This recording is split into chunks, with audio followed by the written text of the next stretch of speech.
नमस्कार, जय श्री कृष्णा। कैसे हैं आप सब? मेरे YouTube चैनल धर्म समाधान में आप सभी लोगों का हार्दिक स्वागत है।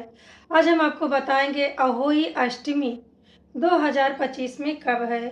कल अहोई अष्टमी का व्रत कैसे किया जाता है, पूजा की विधि क्या रहती है, क्या भोजन हमें खाना चाहिए और इस दिन क्या वर्जित कार्य हैं जो भूल के नहीं करने चाहिए, व्रत रखने के नियम क्या होते हैं। तो सबसे पहले आप सभी मेरी माताओं को, मेरी बहनों को अहोई अष्टमी व्रत की बहुत बहुत हार्दिक बधाइयाँ एवं शुभकामनाएं। माता अहोई की कृपा से, साहू माता की कृपा से आपके संतान को दीर्घ आयु प्राप्त हो। जिस तरह से हम करवा चौथ का व्रत अपने पति की दीर्घ आयु के लिए करते हैं, ठीक उसी तरह से ही अहोई अष्टमी का व्रत अपने संतान की दीर्घ आयु के लिए माताएं रखती हैं। अहोई अष्टमी का व्रत भी दो तरीके से रखा जाता है। इसमें आप चाहे तो आधे दिन का व्रत रख सकती हैं, मतलब 12-1 बजे तक आप निर्जल रहिए, पूजा उपासना कीजिए और फिर व्रत का पारण कर लीजिए। और दूसरा तरीका होता है कि आप सुबह से लेके जब तक तारे नहीं निकल आते हैं तब तक व्रत रखिए। पूरे दिन का व्रत होता है। जैसे करवा चौथ में ना चंद्रमा को देख के अर्घ दिया जाता है, ठीक उसी तरह से ही अहोई अष्टमी में जब आप पूरे दिन का व्रत रखते हैं तो तारों को देखकर ही उन्हें अर्घ प्रदान किया जाता है, फिर व्रत का पारण करते हैं। अब जान लें अहोई अष्टमी के व्रत में आप क्या खा सकते हैं। तो अहोई अष्टमी के व्रत में यदि आप आधे दिन का व्रत रखते हैं तो पूजा उपासना करने के बाद में, कथा श्रवण करने के बाद में आप शुद्ध सात्विक भोजन खा सकते हैं। भोजन खाने का कोई नियम नहीं है, आप 1, 2, 3 कितने भी बार भोजन ग्रहण कर सकते हैं। कई लोग तारों को अर्घ देने के बाद में भोजन ग्रहण करते हैं, वह भी शुद्ध सात्विक भोजन ही करते हैं। इसमें प्याज लहसुन नहीं खाया जाता है। अहोई अष्टमी की आप पूजा कैसे कीजिएगा। जब आप अहोई अष्टमी का व्रत कीजिएगा तो सबसे पहले स्नान ध्यान कर लें और जैसे दैनिक पूजा करते हैं उस दौरान अहोई अष्टमी व्रत का आप संकल्प ले लीजिएगा। फिर आप दोपहर के समय विधि विधान के साथ अहोई माता के लिए एक चौकी लगाइए। चौकी पे लाल रंग का, पीले रंग का आप चाहें तो वस्त्र लगा सकते हैं। गंगा जल का छिड़काव करके अहोई माता के फोटो या कैलेंडर को स्थापित करें। फिर बगल में ही आपको बाएं साइड में 2 कलश रखने हैं। एक कलश में आपको जल भरना है और एक कलश में आपको अनाज भरने हैं। अनाज वाला कलश ना आप नीचे ही रखिएगा। आपको साहू माता की लॉकेट कलश को पहना देनी चाहिए। इसमें साहू माता का जो लॉकेट होता है वह चांदी की होती है और उसमें चांदी की मोतियां लगी होती हैं। जिसके पास जितनी संतानें होती हैं उसी के अनुसार मोतियां इसमें पिरोई जाती हैं। एक संतान के लिए 2 मोतियां लगाई जाती हैं। आपके पास अगर एक बेटी है, एक बेटा है तो आप 4 चांदी की मोतियां पिरोइए। कई बार इसमें मोतियां संतान के जन्म पे और संतान के विवाह होने के बाद मोतियां डाली जाती हैं। कई लोगों के यहाँ नियम है कि मोतियां हर साल डाली जाती हैं। तो जिस तरह से भी आपके यहाँ नियम हो आप उसी तरह से साहू माता की माला में मोतियां डलवा सकते हैं।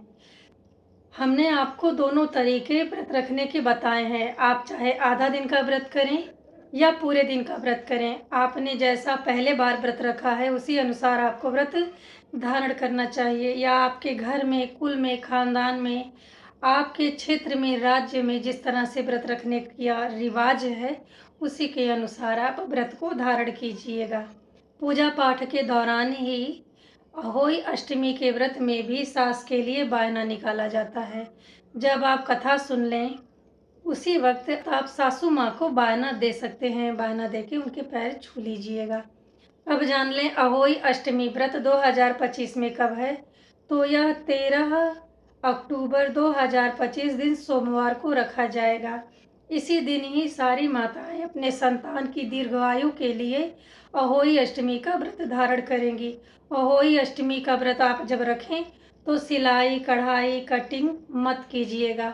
जमीन भी नहीं खोदना चाहिए। कई लोग खाली खाली रहते हैं ना व्रत के दिन, तो सोचते हैं चलो फूल वगैरह लगा देते हैं, चाहे गमले में ही क्यों न लगाना हो। इस दिन आपको जमीन की खुदाई नहीं करनी चाहिए। अब जान लें अहोई अष्टमी में जो आपने कलश रखा है, जल भरा है, अनाज डाले हैं, उसका क्या कीजिएगा, कलश कब उठाइएगा। तो कलश किसी किसी के यहाँ छोटी दिवाली, बड़ी दिवाली या भाई दूज के दिन उठाया जाता है। अगर आपको नहीं पता है कि कलश कब उठाएं, तो आप छोटी दिवाली या बड़ी दिवाली को कलश उठा सकते हैं। किसी किसी के यहाँ भाई दूज के दिन यह कलश उठाया जाता है।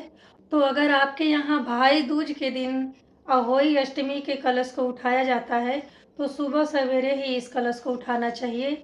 और आपने जो गोवर्धन बनाया हुआ है, इसी जल से उस जगह को लीपा जाता है, साफ सफाई में प्रयोग कर लिया जाता है। और किसी किसी के यहाँ छोटी या बड़ी दिवाली के दिन अहोई अष्टमी के कलश को उठाया जाता है। अनाज को दान कर देते हैं और कलश में रखे हुए जल को पूरे घर में छिड़काव करके संतान को स्नान करा दिया जाता है। यदि आपकी संतान बहुत ही छोटी है, तो उस पे जल का थोड़ा सा छींटा दे दीजिएगा और शेष बचे जल से आप अपने पति को भी स्नान करवा सकती हैं। यदि पति स्नान नहीं करना चाह रहे हैं, तो आप इस जल को गमले में भी डाल सकते हैं, पौधे को सींच सकते हैं, इससे कोई दोष नहीं होता है। कहीं कहीं ना भाई दूज के दिन यह कलश उठाया जाता है, तो आप जब उस दिन कलश उठाएं, तो गोवर्धन की लिपाई पुताई कर दीजिएगा। जो जल है और जो अनाज है, आप उसे ब्राह्मण को दान दे दीजिएगा। अब जान लें कलश का, घड़े का आप क्या कीजिएगा। पहले के ज़माने में लोग बड़ा बड़ा कलश रखते थे, फिर गर्मियों के दिन में उसी में पानी भर के पिया करते थे। इस तरह से कलश का प्रयोग हो जाया करता था। इसीलिए आपसे भी रिक्वेस्ट है कि जो भी कलश लाए ना, जो भी घड़ा लाइए, थोड़ा बड़ा साइज का लाइए। जो भी पाए ना, यदि आप किसी और को भी दे रहे हैं, तो वह भी उसका सदुपयोग कर सके। आप स्वयं रखना चाहती हैं तो खुद भी उसका प्रयोग कर सकें, क्योंकि अहोई अष्टमी के कलश में जल भर के पीने से बहुत ही शुभ माना जाता है। आपको ज़रूर ही कलश बड़ा लाना चाहिए। छोटे छोटे कलश लाके क्या कीजिएगा, इधर उधर ढनेंगे, फूटेंगे तो पाप ही लगता है। इसलिए बड़ा कलश लाएं, चाहे खुद प्रयोग करें या किसी और को दें, उसका सदुपयोग ही होना श्रेष्ठ होता है। अहोई अष्टमी से जुड़ी जो भी महत्वपूर्ण जानकारियाँ थीं, वो हमने आपको इस वीडियो में दी है। यदि वीडियो में दी गई जानकारी से आप ज़रा सा लाभान्वित होते हैं, तो कमेंट बॉक्स में जय माँ अहोई ज़रूर लिखें। मिलते हैं अगले वीडियो में, तब तक के लिए नमस्ते।